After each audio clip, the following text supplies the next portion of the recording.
2:15 to go. Siakam checks out. Come on, we got to give Fred his assist. Fred, kick it to somebody. Up to Achua. Let's go. Triple double for Fred VanVleet. Come on, man. Triple double for Fred VanVleet. That is your NBA All-Star. I love that. The Toronto Raptors survive a scare and overturn an 18-point deficit against the hugely injury-depleted Utah Jazz and win by 14 with Fred VanVleet's first career triple-double. We're going to break it all down for you in today's post-game show.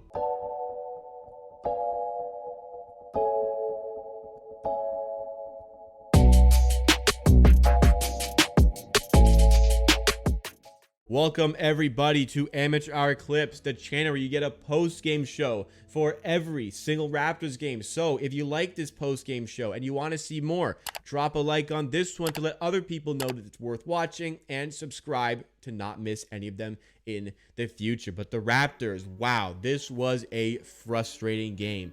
The defense and the offense in the first half was just shocking. And it's even more shocking when you consider the fact that the Rockets did not have Rudy Gay, Royce O'Neal, Jordan Clarkson, Donovan Mitchell, Bogdan Bogdanovic, Mike Conley, Rudy Gobert, and Joe Ingles. 8 players missing, all 8 of which would be, I would say, their main 8 rotation. So remarkable that it came to this. And we were down by 18. It was looking ugly. And it was just thinking through so many pockets of the game. Like, okay, this is where the Raptors take over. Okay, no, this is where the Raptors take over. It never even came in the first half. In the second half, we made it a 7-point game. It was 67-60. And then the Jazz pulled away again. And then in the third quarter, Fred VanVleet said, game over, and went to town. Fred VanVleet in the third quarter had 24 points on, get this, 8 for 8 shooting, 3 for 3 from 3. And that continued into the third quarter, into the fourth quarter as well, where he ended up getting the elusive triple double, the first of his career. 37 points, 10 rebounds, 10 assists, 12 for 22 from the field. OG had a pretty quiet 22 points on efficient shooting. Siakam had a good fourth quarter, was rough throughout the first part of the game, but in the fourth quarter with Fred on the bench, we needed him to step up, and he did. And Gary Trent, big off game for him, but hit some big shots in the fourth quarter. When we needed the big shots, we had players to do it. Big shout out to Boucher as well. Like an absolutely monumental shift to start the fourth. And I thought he was our best player in the first half. The only guy who was giving us energy. We get the job done at the end of the day. I mean, look at this Jazz team. Pascal had 17 in the first quarter, finished with 29. Elijah Hughes is going to haunt me for the rest of my life, because the amount of open threes we gave him, and he kept hitting them. 7 for 12 from 3. He had 26 points in the end. Just ridiculous what he was doing today. Butler was hitting some tough shots. Like this team, what they were doing was, I couldn't believe how bad the Raptors started. The amount of corner threes, I'd love if there was like a stat I could get pretty quickly on how many wide open corner threes we allowed, because it just seemed like every single play, the Utah Jazz, if they wanted a corner three, that they could call a play called a corner three. The point guard could bring it up. He could yell corner three play. They could run it and they could get an open corner three every single time. We were so scattered. And, you know, given the roster that the Utah Jazz put out today, it just kind of seemed like the Raptors came in expecting to win, and they should have. They should have felt like they were going to blow this team out. And the Jazz used that energy from the start. They had a 40-point first quarter to be up by 15, and they kept us at bay for much of the game other than that. Then we started to really turn it on midway through the third quarter. It reminded me of when the Raptors played the Cavaliers, when we only had 8 players available, no starters.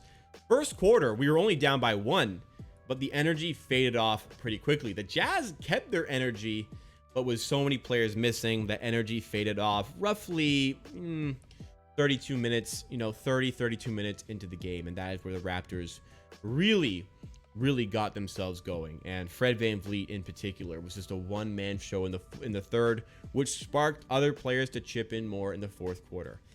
Bottom line, the Raptors get the job done. They're 2 games above 500. Won 5 games in a row. All 5 opponents have had some key injuries. And, you know, I'm going to take the wins. Obviously, the Raptors are as well. You can only play what's in front of you. I say it after every game. It's like, we can only play what they play against us. Rudy Gay was available to play, and they decided that they just didn't want to use him for whatever reason. So they could have gone with him. They didn't. They probably figured they were going to lose anyway. Maybe they regret that decision, but we can only play what they put on the courts. We've won 5 in a row, and other than this one, we've played really well in those games. So, you know, in the second half, we played really well once Fred VanVleet got us going. Regardless, I kind of want to see what a healthy Raptors team can do against, you know, a real good team. So I thought the Utah Jazz, this would be a test. It wasn't because of the injuries. I mean, it did test our character and resolve. The Milwaukee Bucks didn't have Giannis amongst other players. I thought that would be like a true test. But we're still winning these games, and that's all we can really do. We'll see what's going to happen when we actually get, you know, a really good opponent. I think the next game is another real winnable one for the Raptors. Let me just check in on it here. Next game against the Pelicans. You should beat them, but they just beat the Warriors, actually. But you should beat them. And you got the Suns on Tuesday. That's going to be a real tough game. Hopefully we stay out of protocols. Hopefully we stay healthy. Because this healthy Raptors team, I don't imagine we'd have many games like that. And I think that was a bit of a wake-up call to start like that and go, okay, you know, we can't just cruise through games. We actually got to show up and do this thing. I think that is going to be, you know, something that helps this team. I think this game, as bad as it was, is going to be a learning curve for such a young team.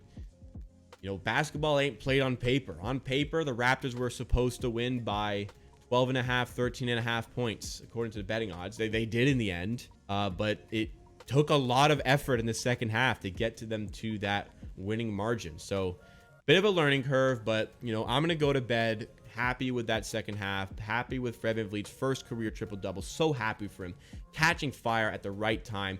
All-star votes count for double today. If you haven't done your all-star vote, please go do that. My editor, Adam, please put where the link to vote for the all-star team in the description so that people can go vote easier. You counts for 2 today. January 7th counts for 2. Go vote Fred in. Go vote Pascal in. But more importantly, Fred, because he really deserves it. But that's it. We keep marching. We get tomorrow off. We're back Sunday against the Pels. Let's hope for another big performance there. Maybe we can make it 6 in a row, but enjoy the 5-game win streak we have right now. And make sure that you're subscribing to this channel for a post-game show for every single game. Like the videos to help reach some new viewers. Let's get something crazy. 40 likes. 40 likes on this post-game show. Help us get there. And, you know, we had some new people come to the Twitch stream today, and they enjoyed it. So I think you would as well if you came to check out our live streams on Twitch for our Raptors watch parties. Thank you so much, guys. We'll see you again next time for another post-game show.